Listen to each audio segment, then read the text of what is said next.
Welcome back to the Core Cars News Tech Lab. Today we're going to be diving into how you can save money on home internet and still get the internet you need to stream your favorite streaming services and do whatever you may need. And maybe even join the cord cutting 2.0 revolution, where you can completely break free from cable TV providers.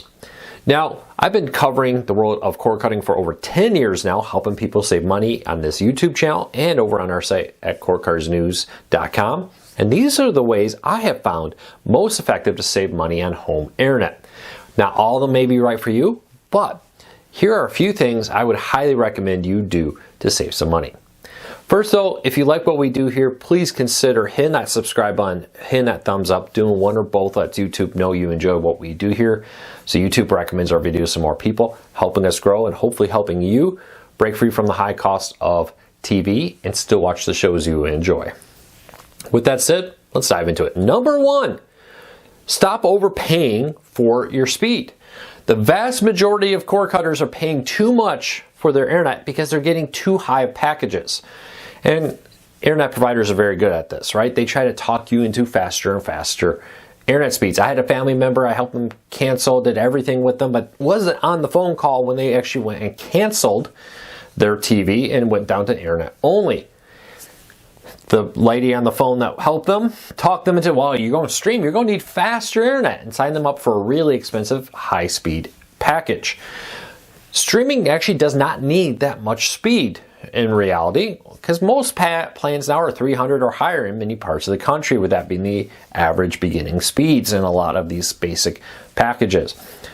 With that, you only need about 25 down per 4K stream. So if you're going to stream 4K streams, you only need about 100 down. Let's double that for all the other stuff in your home. You know, you got the Echo in the kitchen, or maybe you got a smart speaker somewhere else. So let's give you 200 down. You don't need a gig just to stream Netflix or Hulu or Amazon.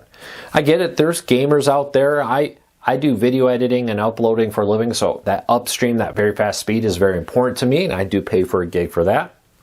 Most people do not need it. So be very careful about overpaying for your internet speeds.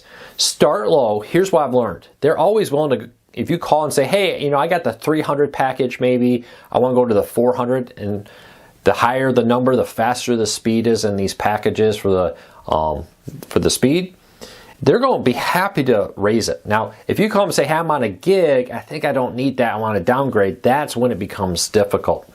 Always start low with this and work your way up on it.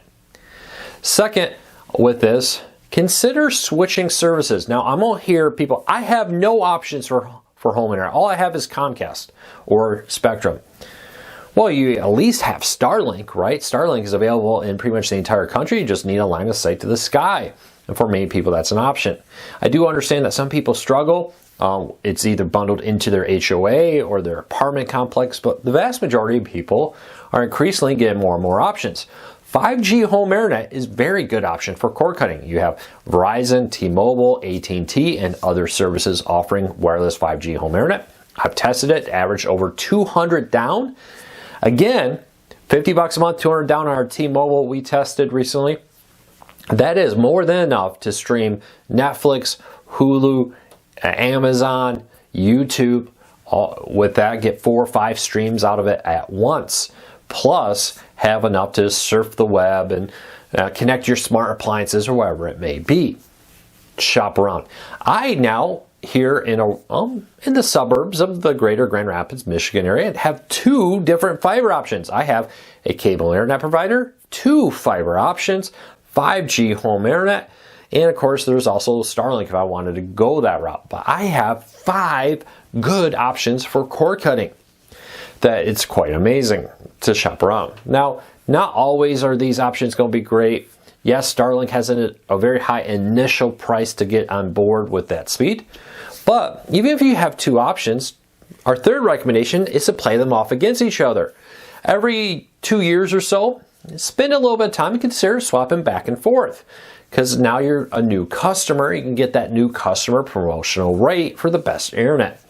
I used to do this quite often with, when I lived in Texas, we had CenturyLink fiber and I had Spectrum cable internet. And we could go back and forth to help get better deals. Sometimes I didn't even have to change the current provider I was with, when I heard I was going to look at switching, they would give me a better rate. Just calling and shopping around and pricing and saying, hey, hey, cable TV provider, that fiber option is $30 cheaper a month and is offering the same or better speeds. Well, suddenly the cable TV company is matching your speeds. Do your research every couple of years, shop around. Just don't get locked into something and stay with it. Those are my main recommendations. I highly, highly recommend shopping around. Take advantage of some of the new ones. For instance, Comcast has its Internet Now, which is a $50 a month plan. It's not crazy fast. Maybe gamers may not like it. It's more than enough for streaming video. They also have essential plans, low income plans. You've got 5G home internet. If you bundle it with a wireless phone from T-Mobile, you can get it well below $50 a month for very good internet speeds. Shop around, do your research. Don't just assume you have no options. Maybe a year ago you didn't. I think you'd be amazed how many options you have now. 5G home internet in 2024 rapidly expanded across the United States. And where I only have T-Mobile, not Verizon. But my parents live where they get both T-Mobile and Verizon 5G home internet as an option. I get 2 fiber options to pick from, a cable provider, and I'm not even in a major city. We're just in a mid-sized Midwestern town here. You need to do your research. And I hope this helps. Now, I understand that not everybody has the greatest options, especially if you live in rural America. I hear you. But consider things like Starlink as an option too. Well, yes, there is a high hardware cost to get the hardware. The monthly plan is increasingly now under $100 a month, and it's far faster than some of the older DSL options some Americans are still stuck with. So consider that for an option. What do you do? How do you save money on home internet? Leave me a comment, let me know. I'd love to hear from you. How are you saving money? What do you do? I know some people need faster internet for work. Some people don't. Do what's right for you. Don't let your friends tell you that you have no options. My last recommendation is maybe consider using things like the Nextdoor app, which is a great social media for neighborhoods, Facebook groups for neighborhoods, and ask your neighbors, hey, what internet providers are people using where you live? And that's the best way. There are websites that recommend them. Sometimes they're accurate, sometimes I find they're not. It really is tough to find a good website that lists all the internet providers where you may live. So talk to your neighbors, talk to family members, find out what's available in your area. That hour or two you do shopping around once every couple of years could significantly save you money on your internet bill. Well, that's it for today. If you like what we do here, please consider hitting that subscribe button or hitting that thumbs up. Doing one or both really does help us because it lets YouTube know you enjoy what we do here, and then they recommend our videos to more people. Hopefully we'll help you save money. We'll be back tomorrow with another video. Until then, take care, be safe. I'll talk to you all again real soon.